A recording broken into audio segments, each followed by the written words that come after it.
Hai Style Lovers, perkenalkan saya Dr. Gloria Novelita, spesialis kulit dan kelamin dari Skin & Co Skincare Resort Clinic. Dan sekarang ini saya juga berpraktik di salah satu rumah sakit swasta di area Bintaro.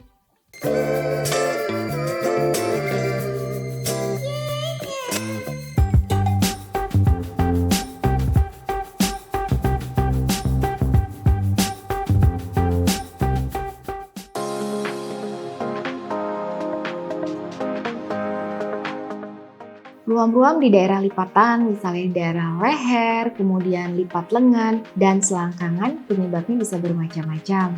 Mulai dari iritasi karena keringat, kemudian eksim, yang kemudian flare up atau kambuh, dan sampai infeksi jamur.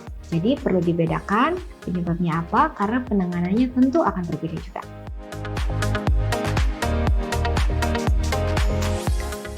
Untuk cara mengatasi timbulnya ruam-ruam di lipatan tubuh, yang pertama adalah kita perlu melihat lifestyle. Apakah pola hidup selama ini justru memperburuk terjadinya ruam di lipatan tadi? Apa misalnya? Kalau di area leher, penggunaan pakaian yang tertutup atau bisa juga gesekan dari kerah pakaian. Kalau misalnya di ketiak, misalnya kita sering berkeringat dan tidak langsung mandi misalnya karena banyak beraktivitas outdoor atau berolahraga dan menggunakan pakaian ketat. Kemudian bila di lipat paha, apakah kita menggunakan pakaian dalam yang ketat dan juga menggunakan celana yang ketat misalnya dan banyak berkeringat. Entah itu berolahraga, misalnya berlari, kemudian jogging atau olahraga yang lain dan tidak langsung diganti. Jadi faktor-faktor itu harus dieliminasi. Nah yang kedua mencari penyebabnya. Penyebabnya tadi bisa bermacam-macam. Mulai dari karena faktor iritasi saja, kemudian eksaserbasi atau kekambuhan eksim, sampai dengan infeksi jamur. Jadi untuk hal ini sebaiknya kamu berkonsultasi ke dokter karena penyebabnya berbeda, pengobatannya pun berbeda.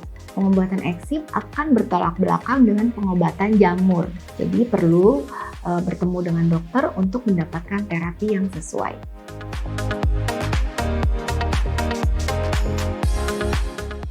Ruam kulit merupakan penyakit seribu wajah. Jadi penyebabnya ada banyak sekali, ada yang tidak menular maupun yang menular. Kalau yang menular misalnya ruam-ruam apa? Misalnya infeksi virus, varicella contohnya. Atau misalnya yang sekarang COVID-19, atau bisa juga yang sifatnya lokal, misalnya infeksi jamur, juga bisa menyebabkan ruam kulit. Lalu yang tidak menular apa? Yang tidak menular banyak, misalnya alergi obat, lalu eksim, keringat buntat, atau malaria itu tidak menular. Nah, paling aman kalau kamu mengalami ruam-ruam kulit, sebaiknya kamu hindari dulu untuk berkontak langsung dengan orang lain sambil memastikan apakah ruam yang kamu alami merupakan bagian dari yang infeksi atau yang tidak terinfeksi.